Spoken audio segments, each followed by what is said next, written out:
Okay, so I'm going to do another inbox review of an old kit, because you can get these. You can get these on eBay.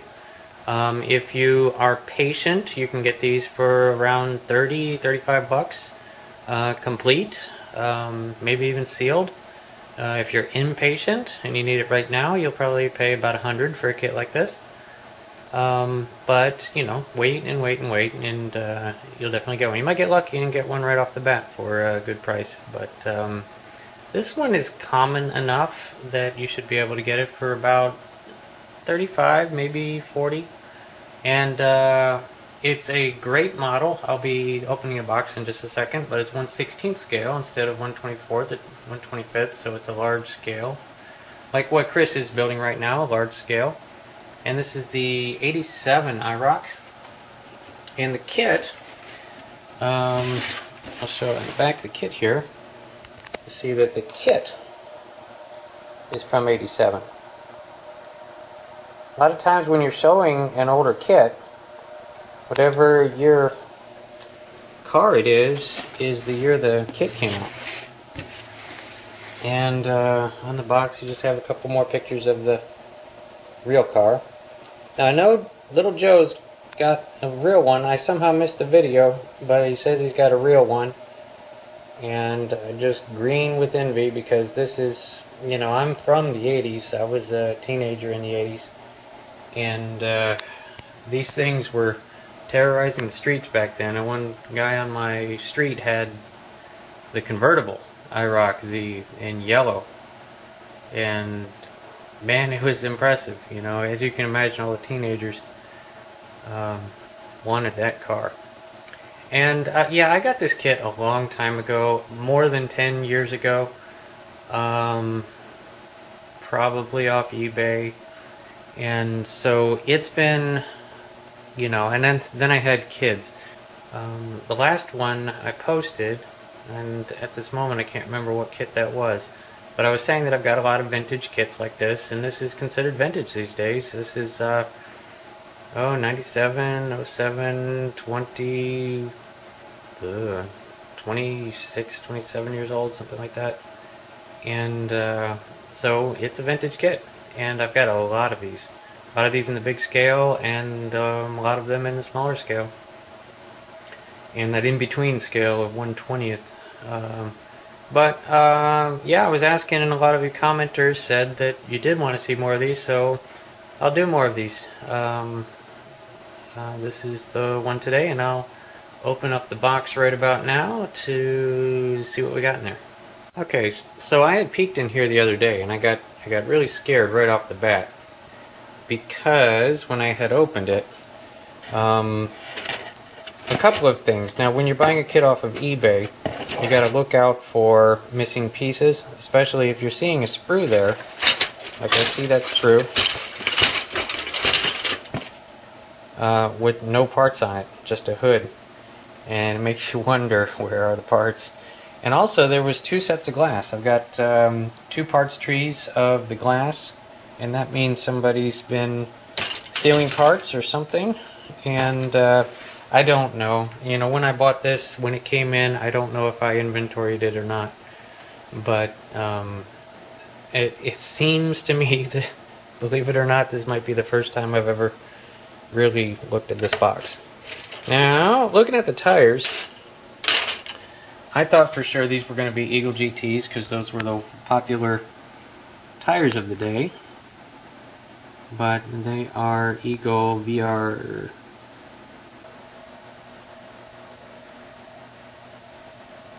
Eagle VR 50s. And they're in great shape. You know, you put a light sanding on those, they would look really good.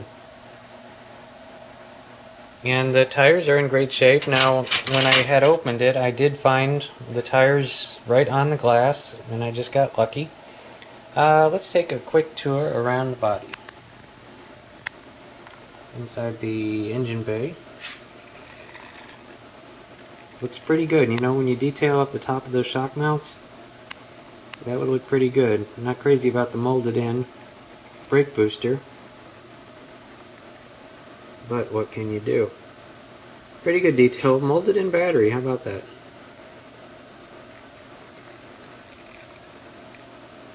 And molded in some pollution control in your water bottle for the windshield fluid. Now, of course, it has opening doors, opening hood, and opening hatch. And it all looks pretty good. Of course, it's going to have an end cap and a front cap that are in there somewhere. Let's take a peek at the chrome tree. Now, realizing that the majority of this chrome tree would have to be stripped because none of these parts were chrome. The wheels weren't chrome. But once you strip those and paint them a more of an alloy color, they would look fantastic.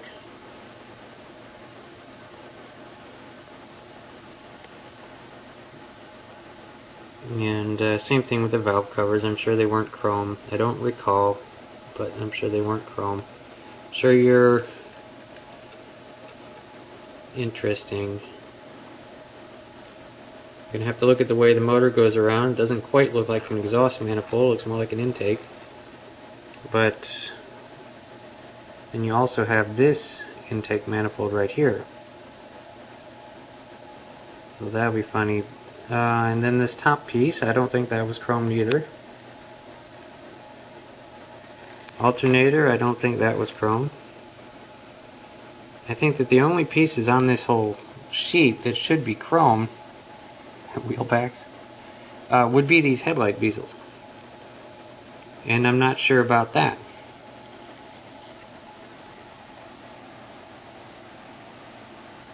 Because I'm looking on the box, I don't know. I think that only part of those, even just behind the actual glass of the windshield, the headlights would be left chrome.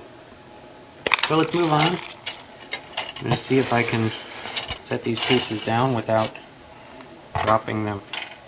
Now, I'll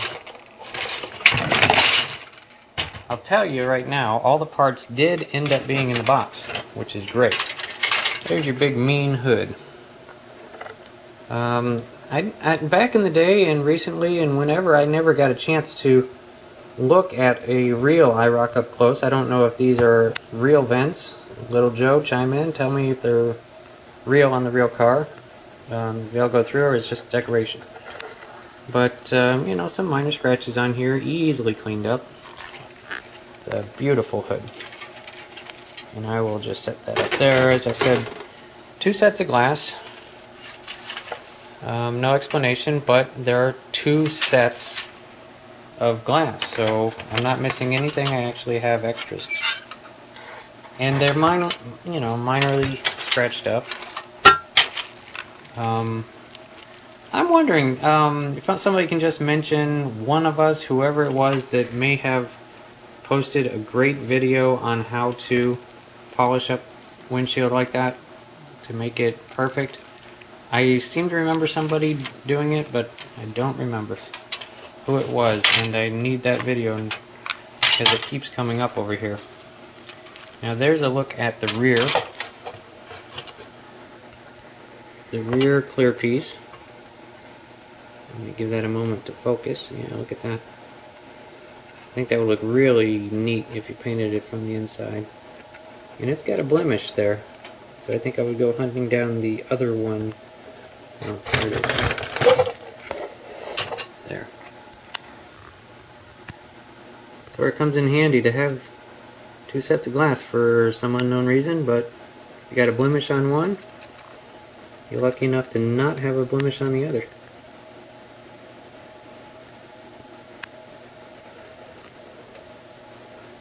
I like that. And now all those pieces that were missing off of the parts tree that you saw at the top of the box are all down here. There's the rear, and then there's the front. Whoops. Yep. Impossible. Okay. There we go. Of course it's upside down. Pretty well represented. It'd be a little bit of a challenge to paint in there, wouldn't it? Those fog lights, running lights, fog lights. And I remember there being pits on this somewhere. Right there on the side, nope. I remember seeing something that needed to be filled, but I don't know where it is. Must not be on that piece. And all the way down to the little Z28 logo on there, you'd have to paint with a sharpened toothpick. And the doors are down here. And these, this is the, I know you probably keep on seeing that big, nasty, infected cut on my thumb. Luckily I'm in close-up mode. Anyway, these are the side skirts under the door. This particular piece, right offhand, I don't know. Front louver is, or front air dam is molded in. And then I think this is the wing, right on the back of the hatch lid. Okay, now that, other than that, I'm going to pause for a second and come back, and we'll get into the big black pieces. Okay, moving on to the black parts. Now I did have to open the bag on these. These were still sealed, so I hope all the parts are in there. Here's a good look at the seats. If you remember, this is the way the 80s were. They were doing upholstery like that. And I'm not sure exactly how those get painted up, but look at that, it says Camaro on there.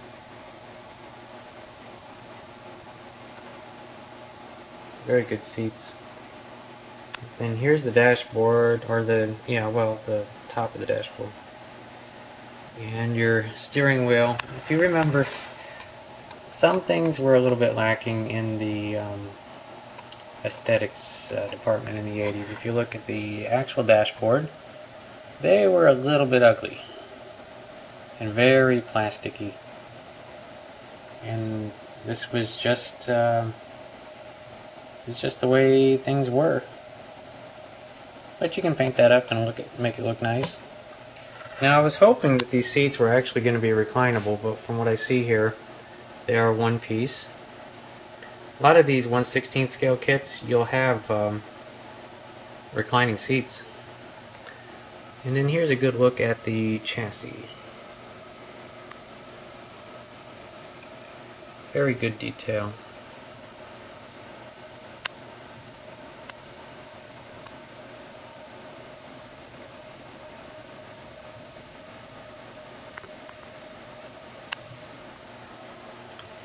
And I guess I'll try to pick up that piece now. Oh yeah, this is just going to go on to the next.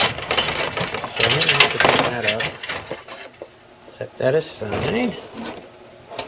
And move on to this next one. This will be, let me flip this one over, because this will be a look inside the interior tub, sort of tub. Since the door is open, it's not a tub. There's the back seat. And then the various suspension parts. Here's the rear axle and part of the front, the steering assembly there. Something's fallen off the sprue here. And this, I think, is a torsion bar, sway bar, probably in the rear. What do you think, little Joe? Is that, you looked under the car, is that a sway bar? And yep, this will be accurate exhaust. Believe it or not, they ran a single exhaust back there to a catalytic converter, and then moved it all the way back, and then right at the end they lied. They made it look like dual exhaust, but it was not. Split into two pipes right there, and two tailpipes, two mufflers, but that is a single exhaust. Not that you couldn't modify that. And it's got its separate parts. You got your starter And your distributor, you definitely want to wire this one up.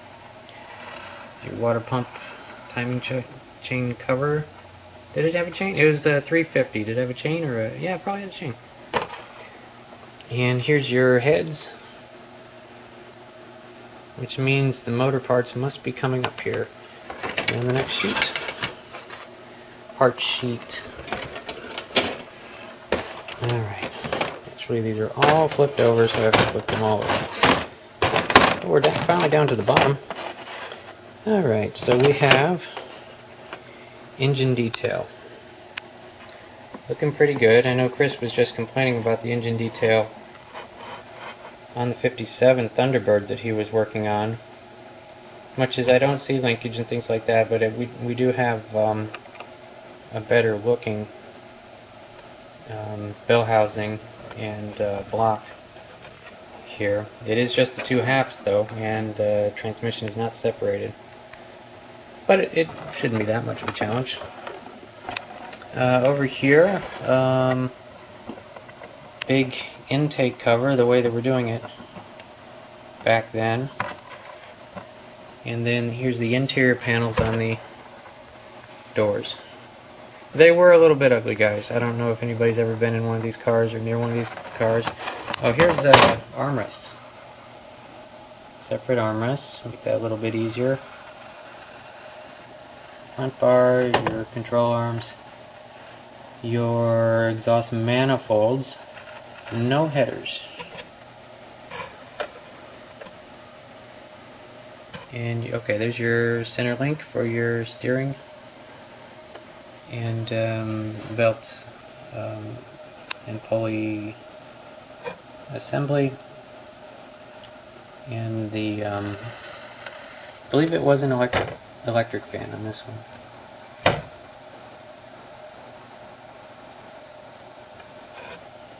But you know, detail's not bad.